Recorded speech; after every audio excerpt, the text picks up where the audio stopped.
Merci de votre fidélité à RTS2 et bienvenue dans le Tam Tam du samedi. J'espère que ne tàmbali ngeen seen week-end bu neex a neex ñu dajawaat kon samedi bu nekk fas yéene waxtaan diirub waxtu ci biir émission bi nga xamante ne moo di Tam Tam.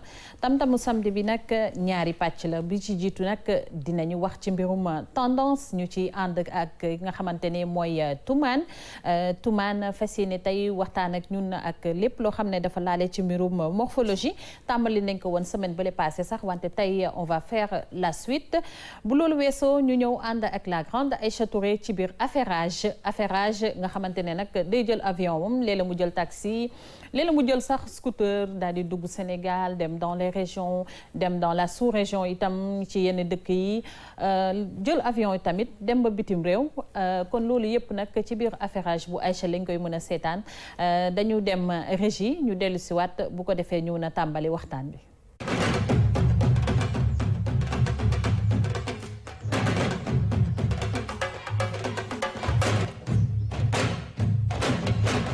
ñu leen di dalalaat beneen yoon seen biir émission tam-tam ni ma ko waxee nag tam-tamu samedi bi ñaari lingeer lañ ci àndal Toumane ak Aïcha Toumane ginnaaw bu ma la nuyoo rek ma bàyyi la nga dugg rek ci biir tam-tamu samedi bi ak morphologie nga wax forme ak lan di waat sax encore. waaw mooy prise de poids comment bien prendre du poids donc may mun a maa ngi lay fay kontaan delloo si ak yéen ci plateau bi nuyu téléspectateurs yi ñuy seetaan yëpp. nuyu tous les adeptes de la mode yi ñuy seetaan ñi nga xamante ne sañse la ñuy dox. ma leen nuyu Aïcha wala affaire. waaw sa chemise bi nga solo couleur bi moom moo ci orangé la wala orange. wala bi genre mort doré la sàcc marron. waaw. genre caramel yooyu. waaw li mu bool daal bëri na. Aïcha moom ne il faut que ma génne couleur yi tuuti quoi. ñeme ko quoi Aïcha moom it coach nee na ma ñeme couleur yi. waaw noonu la parce que kuy def tendance moom il faut nga xaw a oser tuuti. effectivement n'est-ce pas. alors Aïcha tey ci bleu nga génn macha allah ak lunettes yi. oui c'est l'été. c'est l'été, la saison des affairages. C'est pour ça que tu as mis eau avec palme. Avec palme, tout ça là. Oui, il fait chaud. Avec plage là. waaw la chaleur chale. waaw. may mun na nga def. maa ngi fi Aïcha. namoon naa la. maa la xaw. xam nga été bi day tàng le soleil tape donc faut mettre ses lunettes ça c'est tendance. Sa lunettes yi moom macha allah. merci. du yu coomo de nduru ko de. non toi aussi c'est moi. man lu ma def. sponsor yi nekk sama gannaaw bi et puis je suis pas dans n'importe quelle chaîne je suis à la RTS2. Ah oui. donc ce que je porte là c'est de la marque c'est qualité. yaa ngi laajte couleur u chemisier wu Toumane bi. c'est ce qu'on appelle un orange pimenté. Je savais qu'il y avait orange dedans. oui. Ouais. c'est un orange pimenté. ça c'est des couleurs foo jaare rek dañ lay xool. by force. xanaa dafa bokk ci couleur yi xew ci temps ci kii bi de. waati été bi xam nga affairage tamit day indi ay dañuy dafa xaw a sàcc tuuti ci tendance. parce que y a des gens qui savent pas mélanger couleur. waaw parce que il faut que Toumane wax ci. waaw il y a des gens qui mettent bleu vert il y a des couleurs doivent être agencées c'est important. ku ko fi def RTS de mode affairage la. Mbadou. waaw nga affairage ko vidéo wala photo. les deux. boo ci am. waaw kon baax na mu ngi noonu Aïcha Touré kon ñu xaar ko ci kanam tuuti mu ñëw ak ñun ci biir affairage alors li ñuy def rek Toumane mooy dañuy dugg ci sujet bi sànq maa ngi wax naan morphologie nga indi la suite la dernière fois on avait parlé des types de morphologie ak yi nga xamante ne dañ ko accolé ak ay lettres yu ñu xam tey nga indil ñu suite bi axé sur quoi exactement. Voilà, donc ma ñëw rek brièvement ci li ñu doon waxtaanee la fois passée. Un petit rappel, waaw. Voilà, donc on avait parlé des différents types de morphologie, notamment A bi mooy bi nduroog 8 bi. V, H ak X. Voilà. Donc waxtaanoon nañ ci ak coach Ngom et tout. Léegi maintenant la question à se poser mooy est-ce qu'on peut changer la morphologie d'une personne? Ak quelle est la différence entre morphologie ak forme? Ak comment si oui, comment le changer avec quoi? Ak prise de poids wala ak perte de poids ak sport wala sans sport donc tey ci loolu la ñuy waxtaanee aujourd'hui. Alors on va découvrir l'élément bu ko defee ñu dellu si waat mën a yaatal ñu dem régie. Morphologie ak forme donc c'est pas pareil bokkut quoi morphologie mooy sa squelette ni ñu la bindee forme yaa koy travail donc c'est-à-dire nit bi mu changer morphologie am munoo ñëw nga am noo mel nga changer ko loolu mënu nekk mais sa forme mën nga ko travailler forme mënoo naan rek protéine nga toog benn place nga am forme da nga koy boole train bi pour que nga mun a am résultat. Protéine nécessite la ci organisme nit complément la boo xam ne foog nga am ko te ñun suñu lekki riche en protéines donc il est forcément que nit bi muy am ay compléments.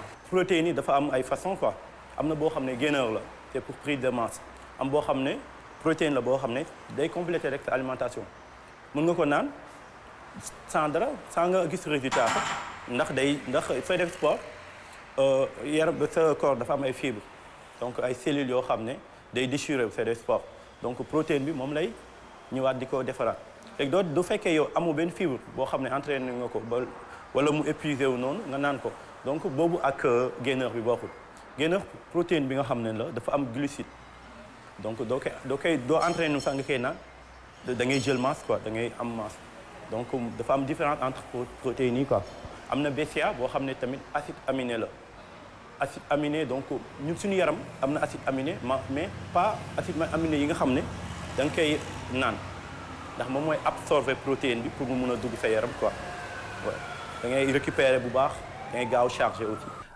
Donc soo bëggee changer sa forme en fin de compte il faut nga am apport en protéines yu suffisant dem salle liggéey say muscles développé wu mais doo nekk sa kër rek di naan ay protéines parce que il faut ngeen xam ne tamit protéines yu ñuy naan yi shake yi ak protéines yu ngay lekk yi c'est la même chose ah protéine foo koy amee mooy si yàpp ci nen ci jën ci ginaar donc yooyu mooy aliment riche en protéines donc su nekkee da ngay toog sa kër rek di lekk nen di naan ay shake protéines doo mës a changer par contre il faut nga dem salle de sport nga solliciter say muscles am say apport en protéines yu suffisant nga mën a développer wu.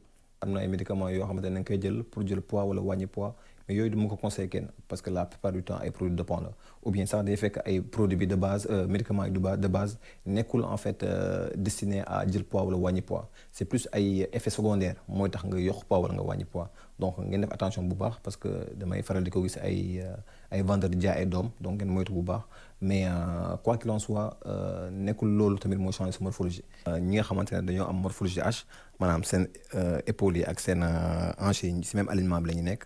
ñooñu c'est vrai que seen forme yi du génn bu baax mais par contre mun nga am def yenn exercice yoo xamante ne dina tax nga gën a jege benn morphologie 8 maanaam morphologie 8 mooy koo xamante ne sa biir bi dafa affiné bu baax sa forme yi day gën a génn moom la jigéen yi di gën a ut mais effectivement loolu war nga mën a liggéey sa forme pour nga xaw a jege morphologie mais nekkul sa morphologie ngay changer sa forme ngay changer ma jox la benn exemple koo xamante ne dafa am morphologie H war na mën a liggéey ci kaw maanaam dos bi dafa ay tirage loolu exercice boo xamante ne day xaw a développer sa dos bi xaw a changer forme bi pour nga gis différence bi entre kaw bi ak suuf si benn exercice boo xamante ne góor la ñuy faral di ko gis ñi koy def mais jigéen ñi war nañ ko mën a def surtout ñu am morphologie H bi donc seen kaw bi war nañ ko mën a liggéey tamit seen ceinture abdominale dafa ay gainage dem ay exercice abdos et en plus de ça liggéey suuf si liggéey quadriceps yi ischio yi tànk yëpp ak fessiers yi soo defee loolu moom nga jël say protéines di lekk di am alimentation bu baax en fonction de soo bëggee yokk poids wala wàññi poids bon soo bëggee affiner wu c'est plus da ngay bëggee wàññi poids nga jël say compléments alimentaires yu doy di lekk correctement loolu y a pas de raison pour que nga am forme bu rafet xaw a jege morphologie 8 bi. Décidément, on voit après avoir regardé cet élément que ne Toumani lépp lu ñu bëgg ci suñu yaram côté morphologie bi wala forme bi dafay am lien ak li ñuy lekk. Effectivement. C'est ce que je retiens man ci reportage bi nga xamante ne def nga ko. Voilà parce que effectivement ñi intervenir ci vidéo mi Junior Ousmane ñu leen remercier au passage de Dakar Sport Nutrition c'est-à-dire dañoo nekk ci vente de protéines mais également ci côté sport parce qu'il entraîne dañuy entraîner ay Sénégalais ay nit seen clients yi donc ñoom peut-être ils sont bien placés pour parler de ça parce que ce sont des gens yoo xam ne ñi ñëw ci ñoom pour changer morphologie pour am benn forme bi donc ñoom c'est pas juste côté sport bi leen ni encadré mais aussi côté alimentation côté protéines yi ñu war a jëlee autres donc juste bu ma ñëwaatee juste ci première question bi c'est-à-dire la différence morphologie ak forme du benn xam naa ñu na jaaxal ñu bëri nag leeral ko voilà mais comme ni ko Ousmane expliqué morphologie mooy en fait squelette bi mooy yax bi en fait yax bi boo taxawee yax bi forme yax bi du moins maanaam ni la yàlla bindee voilà léegi nag forme bi mën nga ko travailler ak muscle yi c'est-à-dire benn apparence bi ngay joxe la mën nga am morphologie H comme on l'a dit la fois passée mais nga entraîné wu ba joxe nga am apparence boo xamante ne les gens ne lay gis foog ni tu as sa morphologie 8 la alors que c'est pas le cas et ça le pourquoi ñu dem justement gis ñoom Junior ak Ousmane c'est que mënoo jël parce que sénégalais yi léegi d'habitude dañuy dem jël enfin des médicaments pour ñu yokk seen appétit parce que bëgg nañ jàll ci beneen morphologie pour ñoom prise de poids égale à sa morphologie changé non ok mën nga prendre du poids sa morphologie changé mais ci kaw nga boole kaak sport nga boole kaak benn alimentation bi mën nga prendre du poids foog que ni nga ndaw nga ne enfin je veux grossir parce que dama bëgg am comme taille Beyoncé nga grossir tu te rends compte que c'est pas le cas tu as un gros ventre tu as fi nga bëggulee am yaram yëpp nga amee ko fa pourquoi parce que peut-être dam nga ci mbedd bi jël ay doom yoo xamante tu devais pas le faire dam nga jël ay garab à la pharmacie automédication bi tëdd di lekk di naan waa je veux grossir par là je vais être comme ça et finalement tu te retrouves ronde mere ku la deful dara mais c'est juste parce que peut-être tu t'es pas bien renseigné donc prise de poids ok mën na changer pas morphologie forme mais ci kaw nga boole kaak sport boobu tamit enfin protéines yi aussi enfin du comme garab yi ñuy jëlof parce que comme ni ko Ousmane waxee complément alimentaire la sont des protéines yoo xamante c'est des gélules en général yu ñu jël voilà boo xoolee bu baax li ñuy fekk ci protéines loolu c'est ce que l'on retrouve dans notre alimentation tous les jours mais vu que peut-être que li ñuy lekk c'est pas trop riche par rapport ak li suñu yaram soxla moo tax boo demee ci ñoom par exemple bu ñu bëggee coacher la dana lay digal ay protéines ça veut pas dire que protéines soo ko jëlee c'est pas bon pour enfin c'est pas daf lay parce que da ngay gis nit ñi ñu proposer lay protéines nga ne noo wóorul ni na am ay lex yu riche c'est pas sûr d'habitude ñu ne la noo mbër yi moom la ñuy jël wóorul parce que day def lii non complément alimentaire tout simplement léegi da nga koy boole sport léegi comme la fois passée ni ko coach ngam waxee Ousmane il est revenu sur ça mais ñoom en fait dañoo indi plus apport ou protéines ak apport ou enfin différence protéines ak comment dire ak forme donc ñu ñëwaat ci comment dire ci différents types de morphologie donc oui Aïcha professeur Toumane waaw professeur Toumane man je voudrais juste parce que dama comprendrewul qu'est-ce que c'est que la forme et qu'est-ce que c'est que la morphologie c'est vrai que ci reportage bi dégg naa ne c'est une question de squelette etc mais fii Sénégal et en Afrique en général soo déggee dans le langage courant kii de forme bi dafa rafet est-ce que il y a pas un amalgame entre forme et morphologie la compréhension waaw moo tax juste au début maa ngi la naan ñu ne jaaxal ñu bëri bu ñu la nee morphologie du forme parce que nit sax léegi nit ñi bu ñuy définir morphologie sax boo nee morphologie la naan mooy forme ouais mais man en tant que morphologie forme voilà mais man je me dis que peut-être abus de langage mais morphologie mooy carrément yax bi en fait squelette bi comme ni ko Ousmane waxee yax bi carrément. te yax bi mooy X bi mooy H bi. te yax bi. mooy X bi mooy nekk mooy X wala mu nekk A wala mu nekk H. voilà ok alors que forme bi c'est plutôt par rapport au muscle bi tegu ci yax boobu. donc c'est les formes. voilà ce sont les formes c'est-à-dire nit ki boo taxawee en fait du squelette rek ci yax bi yàpp tegu na ci ko si je peux dire comme ça muscle bi tegu na ci kawam. moo gën de. donc muscle bi tegu na ci kawam. donc muscle boobu nag forme loolu lañu naan forme. donc en fait je reviens parce que même on a loolu c'est important. non mais Aïcha attends man je pense que ne leer na li mu expliqué morphologie mooy bind bi di la yàlla bindee maanaam pour peut-être terre à terre nga peut-être xëy na dina tax nga comprendre mooy dagg bi comme on le dit dans le langage courant. d'accord ok waaw léegi maanaam mooy ni nga daggee gisoo léeg-léeg dañuy tooñ naan kii moom xam naa ne moom macha allah moom yàlla moom ba muy ca fajar ja la ko dagg. d'accord mooy borom witi. borom x yeeg a yeeg yooyu nag moom xëy na ay njolloor wala ay timis man de waxuma dara. te donc voilà te xam nga yax moom mënuñu ko modifier yax boo ko laalee boo bu dammee rek dem xëy na bu dammee tu as tous les problèmes du monde donc ça kenn mënu ko changer il faut que nit ñi xam loolu morphologie nit mënuñu ko changer léegi nag forme la fois passée maa ngi leen naan la question à se poser c'est est-ce qu'on peut changer la morphologie d'une personne? Non, on peut pas changer la morphologie d'une personne, mais on peut changer sa sa forme. Maintenant comment changer la forme d'une personne, ça c'est par le sport, mais sport bi day ànd ak yéen yi parce que tamit boo dégg seetaan tam-tam lañ ne nee nañ de bu ma bëggee changer sama morphologie damay def sport nga xëy suba sol sa jogging dem corniche ba di daw. waxuñu loolu. justement loolu laa bëggoon a souligner sax Aïcha parce que comme ni mu waxee ñi nga xamante ne elle cherche plutôt à avoir des rondeurs rek yooyu am na tamit contraire bi sens contraire ñi nga xamante ne bëgguñu rondeur du tout bëgguñu am suux ñoom li ñu bëgg mooy biir bu tàpp ba am li nga xamante ne mooy forme bouteille bu 8 bi nii. D'accord, ok. Mais balaa ngay je vais poser une question. Oui. Protéines. Oui. Parce que j'ai entendu le reportage. La protéine, à part l'apport nutritif, en plus de ce qu'on mange, c'est pourquoi? C'est pourquoi? Parce que tu manges protéines. C'est l'alimentation, il y a les protéines. Ensuite, tu fais un apport en protéines. C'est pourquoi les carences. Voilà, enfin daf koy compléter comme je l'ai dit des fois da ngay dafa am ay alimentation ay aliments yoo xam ne enfin pas ay aliments mais yenn togg yi c'est pas vraiment riche en protéines. Non plat voilà. Je pense que c'est plus pour compléter. Voilà xam nga da ngay dem hôpital sax nga xaw a faire médecin ne la bon il faut que tu prennes des fer il faut que tu prennes ça et ça et ça. Mais en même temps da naan boo demee nañ la toggal lentille nañ la toggal lii donc c'est un enfin. complément comme son nom le dit additif waaw. Voilà il y a des compléments alimentaires. Voilà c'est ça additif apport supplément loolu yëpp. Donc ça entre dans le cadre de la prise des protéines. Mais man li ma bëggoon a wax rek mooy que ne c'est vrai que y a les protéines comprimées wala gélules yoo xamante ne ça vient en apport. Mais tamit on peut retrouver ça aussi dans nos aliments. Effectivement. Ne pas manger que du riz. C'est vrai que bon.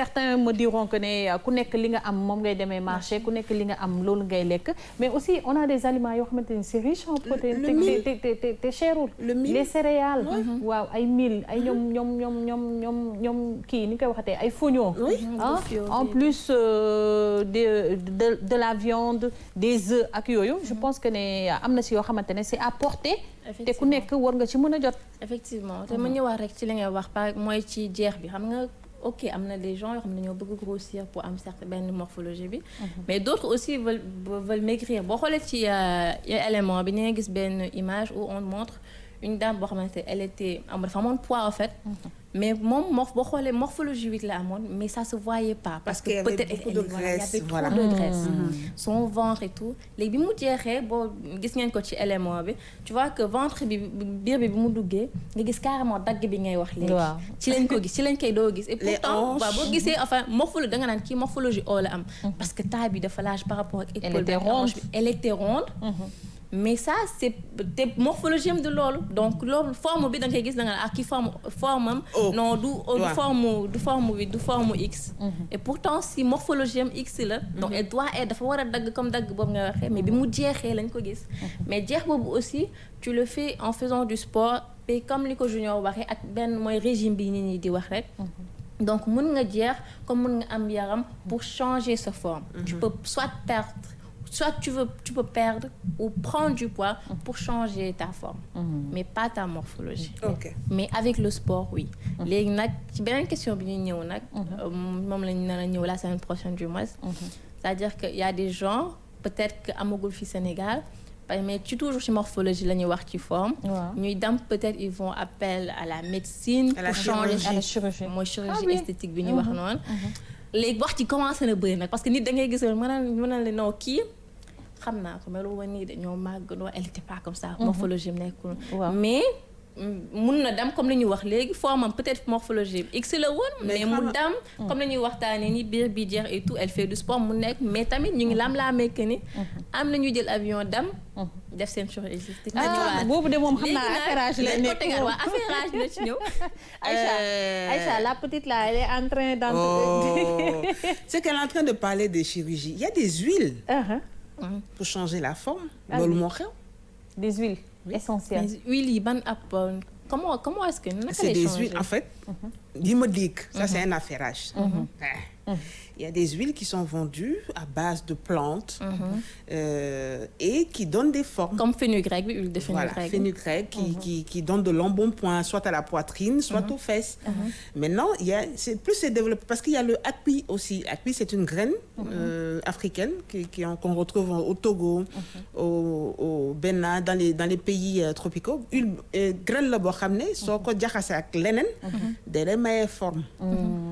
Forme yi nag léegi nag les gens yaa ngi waxu chirurgie. Avant de parler de chirurgie, il y a huile ici. Ça développe fesses et ça diminue le ventre.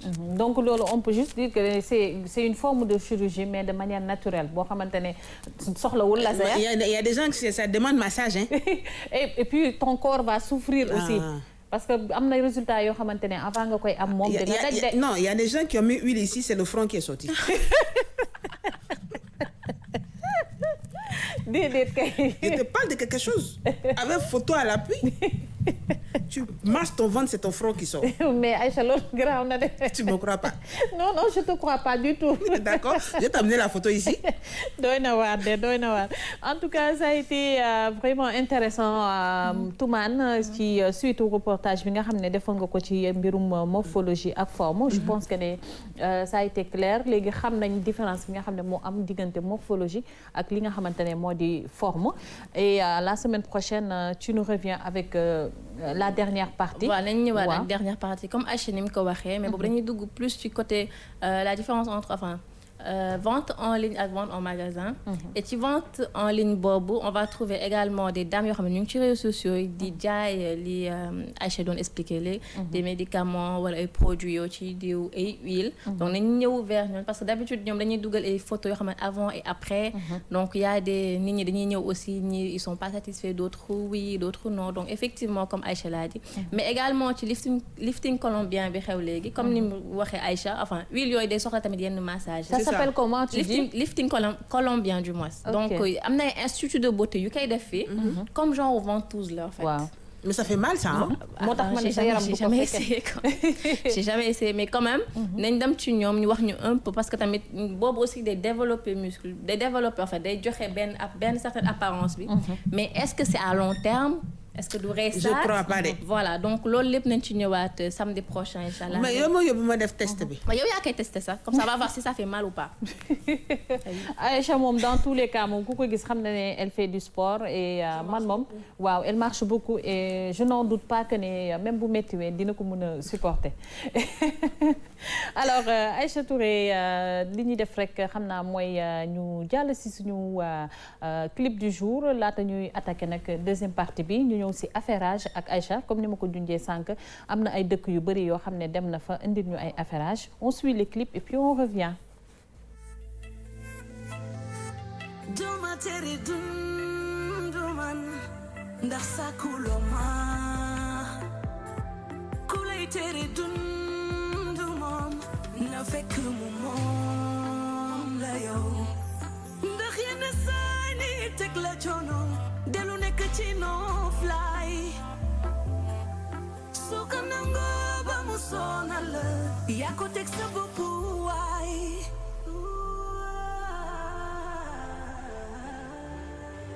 mane defe ko nii ndax bakkan jàmm la bëgg dunda sa dund bu leen faale yéen ñi sa xol la may nural wax ci de sa fu ma door yi de yëguma ndax sama yaram a blende joxoo ma lekk joxoo ma naan moomu loo ma yow mi lee doo ma tere dund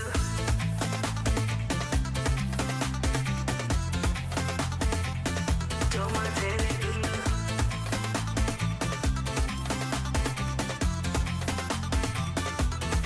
ngay dugg ko daanu ñu ne kii de jàmbaar la di aña ci àll bi réere ci mbedd mi ñu naan la ñafe ko noonu la bu amee te amul nit ci la doon yéene lu baax ñu ne njëkk saaga ngay dugg ko génn di ko lijjanti ñu naan la yow mi de caaga nga buñ la tere dund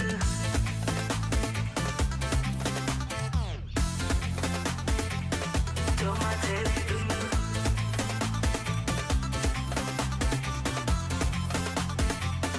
doo ma tere am ma jot te loo ma def baal naa la di ma lijjanti ba xëy bi danti xanaa de yow mi sonn loo dundal kenn doomu la àdduna noonu la nag ku nekk dund jàmmam tere ma dund bëgg di dund tey ma xamal loolu xamul woon doo ma tere dund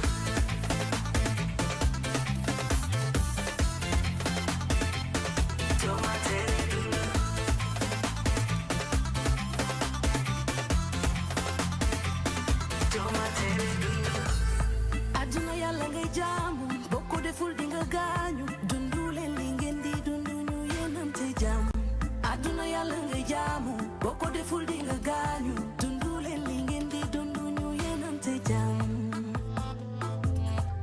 ndax yenn saani teg la coono delu nekk ci noflaay su ko nangoo ba mu sonal la yaa ko teg sa bopp waay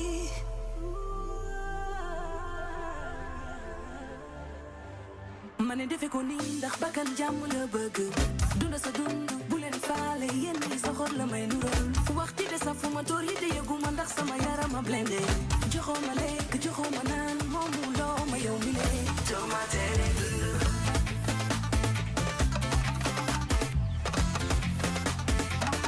jox ma tere dund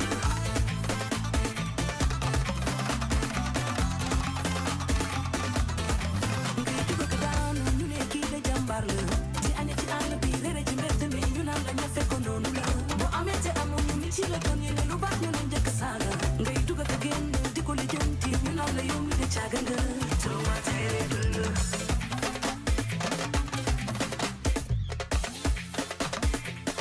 jox ma tere dund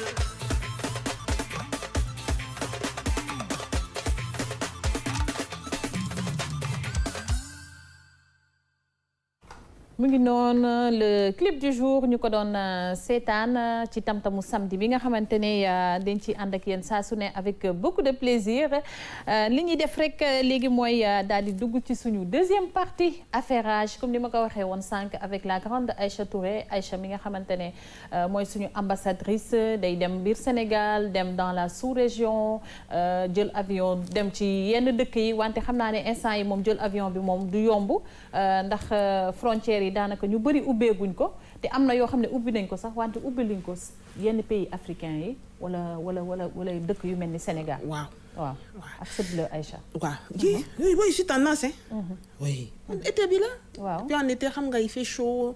il faut comme j'aime me faire remarquer et j'ai un narcissisme hors loi. dama bëgg ñu xool ma et ça marche. tu vois donc je mets du bleu. léegi Maïmouna. oui Aïcha tey suñu affairage. xam nga delluwaat jamono dafa neex. trop nga jékki-jékki rek mel ni ko amaat 18 ans. tu as vu non. wala nga amaat 25 ans. oui c'est ça. léegi sama affairage day commencé ci benn rétro. bi nekk ci toile bi et c'est une vidéo qui a eu 21 000 likes. waaw et c'est un rétro des images de la RTS ancien logo RTS. bi waaw maa ngi lay invité nga seetaan. déedéet kay. oui ancien logo RTS bi on va découvrir oui. ça sous RTS.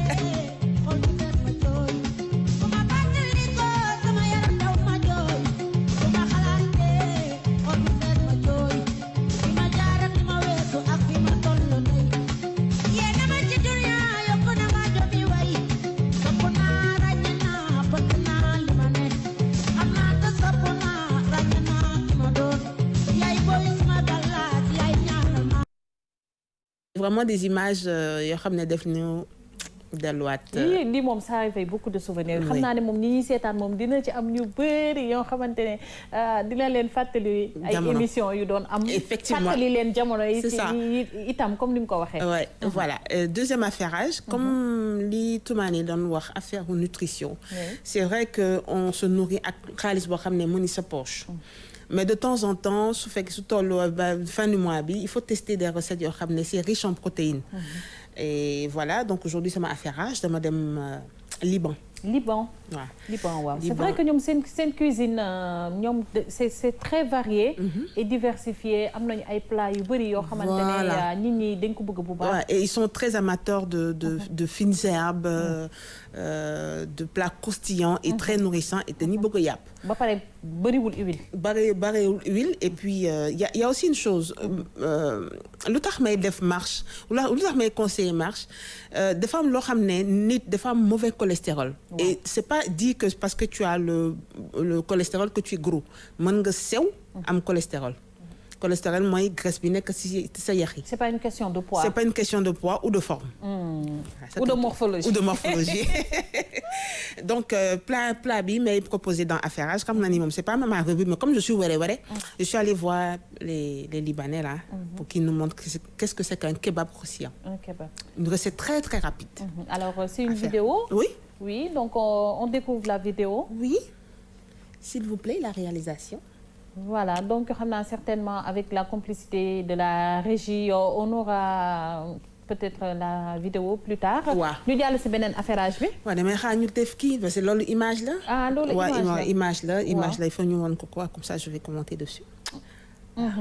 D'accord léegi kon xam nga nu ñuy def. dañu xuus rek le temps waa vidéo boobu nga xamante ne moo jëm ci libanais yi. ñu mën koo jot da nga bëgg a lekk. waaw parce que tey la samedi. waaw tey samedi te tam 11h lay commencé. waaw d'accord Aïcha léegi ma bàyyi la nga xuus.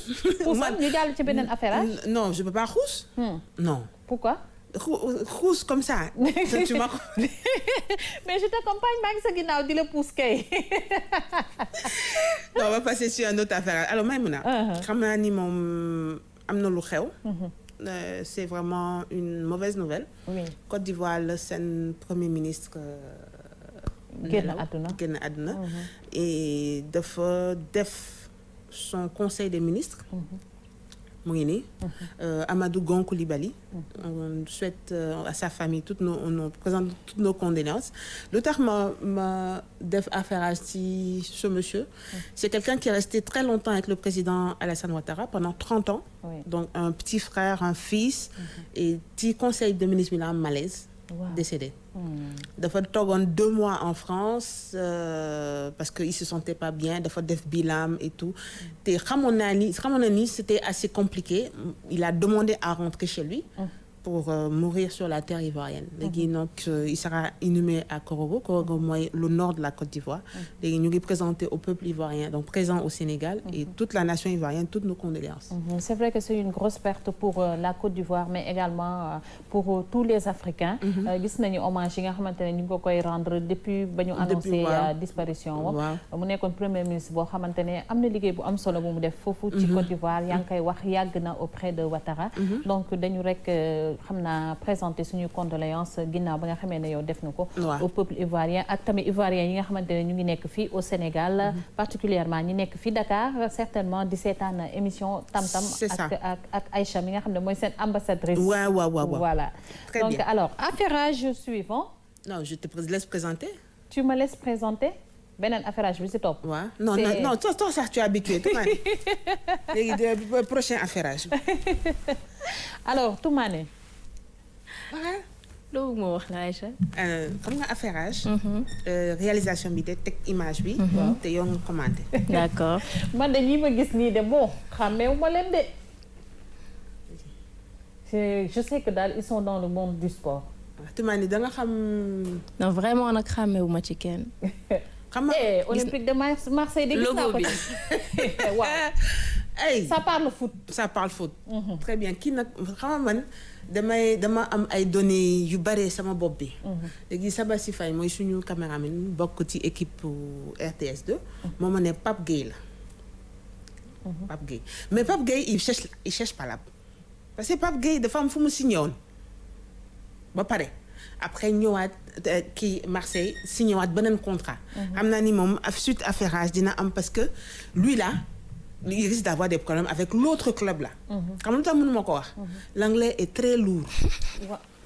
L'anglais de l'autre club est très lourd. kon moom dafa jóge fii war a dem foofu. déedéet. dafa jóge foofu. waaw war a ñëw dafa signé woon foofu. waaw au lieu mu def son truc là-bas. mu bàyyi foofu ñëw signé Marseille. waaw maintenant foofu lu tax mënuma ko wax. parce que l'anglais est lourd. dafa metti. non c'est pas metti xam nga metti sax c'est difficile. dafa diis. turu club boobu. c'est lourd. c'est lourd à dire. Voilà. Donc dañ ma baal kii bi information bi samedi prochain dinaa ko bind. wax ko parce que c'est lourd. C'est lourd, tu peux pas dire ça comme ça. Si je me dis ça fait comme Papa Lor bi. J'ai pas envie que tu te moques de moi. Yaayu Lor bi Papa Lor bi. Ouais. En tout cas doy na waar.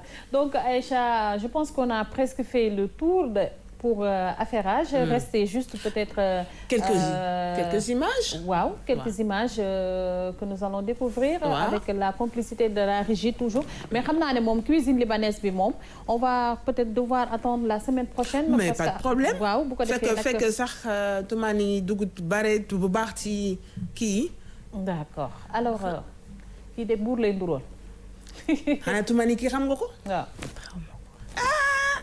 Il faut l'affairer, Aïcha. Par contre, j'aime bien son style en parlant de tendance, mais je ne connais pas.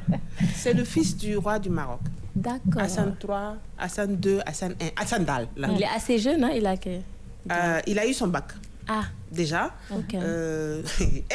Quand tu es enfant de roi, tu es enfant de roi. Wow. Il a eu son bac, dañuy def communiqué. Pour dire qu'il a eu son bac. Oui. Quand même. Avec tout le protocole qu'il y a derrière lui. Il te parle de quelque chose. Royauté moo def c'est-à-dire que moi souvent j'en veux à mes parents si j'étais née reine ou bien princesse mais mun naa looy rey kon dina neex de. non imaginez dañuy royauté bi day bind ministère de l'éducation ministère de l'éducation bind ministère de l'information pour ne le roi a eu son bac mais si tu n'as pas ton bac tu vas faire comment tu es obligé d'avoir le bac mais il pouvait aussi ne pas l'avoir de toute façon on va le frapper wala ñemewuñ ko non. Il faut que moi am bac. C'est ça, il dit, ma maman, tu es en train de m'écouter. Tu aurais dû te marier à un roi. Comme ça, moi, si j'ai le bac, tout le Sénégal serait au courant. Mais bon, tu as bac avec mention, même si tu as mention très bien, tu es inconnu. Metti na moom du nànk sax ma ne ko ci metti na moom du nànk sax alors il reste d'autres images que nous allons découvrir avec la complicité de la régie. Voilà. Waaw. Moom c'est un téléphone déchargé hein. Toumani. Oui. D'après toi c'est quoi? C'est Toumani. Voilà. D'après toi c'est quoi? Comme ni ko may mën a waxee téléphone bu décharge enfin ñu branché ko on l'a branché apparemment. On l'a branché mais waaw dafa low léegi lan moo ci affairage bi. Oui. Kii xam nga léegi ñun ñëpp dañuy addict ñaari affaire mooy téléphone ak internet. Ouais. Loolu kenn mënul dund sans ça. Même les enfants à partir d'un certain âge dañuy réclamer seen portable. léegi ñaari fabricants yoo xam ne je fais pas de pub il s'agit de Samsung et iPhone. dañ ne dans peu de temps il y aura plus de chargeurs dans les boîtes de téléphone. Waouh. Ça c'est moi qui vous annonce ça. Ça c'est une bonne nouvelle. C'est avec l'iPhone 12 je pense. Et pour ne pas faire de publicité. Ah donc toi tu es au courant. Je suis au courant. Non affaire c'est pour moi hein. Aïcha loolu de moom su amee moom dina baax. lii li ma ni wax c'est ça. mais dina baax naka. toi avant même tu sais pas gérer ton téléphone sans chargeur. moi personnellement je ne sais pas gérer un téléphone sans chargeur. léegi nag suñu jëndee chargeur ni def naka ngay charger. non téléphone boo xam ne kenn du ko charger. mais comment ça va peut-être que y a une batterie je sais pas man tu nous en diras plus. non moi je n'en dis pas de. non tumaane mi mu wax non de. moom la dire. peut-être que y a dañoo prévoir batterie boo xamante ne je sais pas illimité la wala. man de dama waar. Suspense en tout cas. Voilà, peut-être qu'il y a une autre manière de le charger peut-être que le chargeur la ñuy dugal charger ko mais téléphone bi je sais pas xëy na mais téléphone bu ñu dul charger Aïcha c'est quand même. du man maa ko wax de. waaw enfin. peut-être aussi qu'il y aura aussi d'autres formes de recharge de téléphone. en tout cas yoo xamante ne bon à distance là c'est possible. ça se fait bu ma kenn laa ne naa teg sama téléphone ci terrasse bi soleil naaj bi sa chargé ko. bu ma kenn wax ne solaire. mais est-ce que du ay genre power bank yooyu noonu la ñu war a nañu peut-être aussi utiliser. xam nga petit affairage bi. waaw les gens sont en train de. j'aime le suspense. waaw j'aime les questionnements. waaw léegi suñu ma waxee. xuus bi ñu xuus di seet. waaw di rechercher nga ni peut-être ay yow beneen idée amoo ko. non man de damaa xalaat est-ce que du ay power bank yoo xamante ne peut-être xëy na à distance la comme genre power bank Bluetooth nga xamante ne day nekk ne à distance. dans tous les cas il faut que mu am benn support boo xam ne c'est rechargé bu ko defee beneen bi mën a jël charge bi wala. enfin li may mën a wax parce que téléphone tamit bu ñu dul chargé d'accord mën na bañ a am chargeur mais parce que tamit daaw on s'était. tout se renouvelle. voilà on ne savait pas dans la vie. voilà lorsqu'on nous a dit quoi écouteurs yoo xamante ne du am fil les gens c'était pareil ni dañoo toog nag écouteur bu du am fil. comment ça va se passer ci la kii ñëw Bluetooth yeeg AirPods et tout. donc tamit sûrement bi aussi ci côté ci sens boobu lay nekk. ah ouais, d'accord. Comme léegi je vais prendre en compte seen idée yi. suñu hypothèse. waaw Samsung ak iPhone suñu ma woowee jox ma secret bi. dinaa ko wax ci télé bi dégg ngeen de. dégg nañu te di xaar ñu am lu ñu jëndee iPhone 12. téléphone cher na. ah mais léegi téléphone yi dañuy teg téléphone intelligent soo amee iPhone 12 tamit doo am ordinateur de parce que foofu la ngay liggéey. waaw loolu moom c'est pas que des téléphones pour dire allô bonjour. voilà téléphone yoo xam ne da ngay jël monter ci tourner ci. def sax sa série mën nga sax filmer. monter donc ça c'est important mais je vous dirai. je vous donnerai l'information. waaw donc on attend avec impatience. c'est ça chargeur yooyu nga xamante ne moo war a ànd ak téléphone yooyu. c'est ça non déedéet nee nañu du am chargeur. du am chargeur du tout. voilà donc en tout cas daal chargeur bi du nekk ci boîte bi. loolu la ñuy wax de. téléphone bi du ànd ak chargeur. non dañu ne. du am chargeur. parce que tu sais l'indicatif du wolof c'est très délicat. waaw l'indicatif du wolof dañu ne. dañu chargeur du nekk ci boîte bi. waaw. maintenant chargeur bi nekk ci boîte bi est-ce que dina nekk ci beneen boîte je ne sais pas. mais tamit ak chargeur du nekk ci boîte bi ak téléphone bi du am chargeur tamit ba tey du benn. on est d'accord. oui. kon c'est pour ça que je te dis l'indicatif du wolof parce que faut pas me dire les gens vont m'appeler pour me dire est-ce qu'on t'a envoyé. xam nga c'est différent. léegi nag dinaa xaar ba information bi su ma ko jotee je vais vous dire. c'est ça l'affairage. ok. ouais. donc on te laisse creuser. comment on dit xuus. waaw. laisse-moi xuus. je vais xuus et puis après je viendrai donner l'information. Inch'Allah donc on attend avec impatience on termine affairage.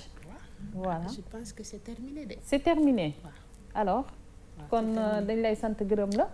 bu baax ci affairage bi nga xamante ne indiloon nga ñu ko. voyagé nañu on est allé au Maroc dem nañu Côte d'Ivoire naroon nañu dem Liban wante mujj ñoo wàcc parce que frontière bi ubbi wuñ ko. voilà dañu xaar on a fait un throwback. waaw. fàttaliku. waaw rétro. avec les Adjina moto ñoom. Lisa appareil photo. bu jógee màkk ak cassette ak yooyu. logo ancien logo bu RTS. waaw man waaw. c'est ça donc tu vois que ouais, c'est très important. c'est très important. voilà donc li ñuy def rek xam naa mooy voir la suite du clip laata ñuy tàggatoo avec Wally Seck.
fecc lii ñu ànd bége yow mi may bége jógal yëngu ma way lii nga fecc lii ñu ànd bége yow mi may bége jógal yëngu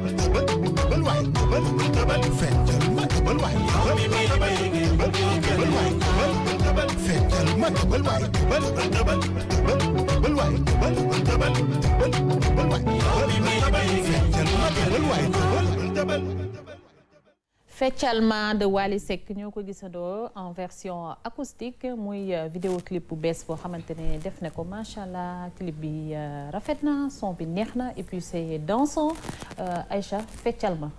non foofu na Wally bu la woowoon ne la Fechalma nag. il va me donner beaucoup d'argent. ah oui. ah oui man maay star bi. ah Aïcha ah. oui.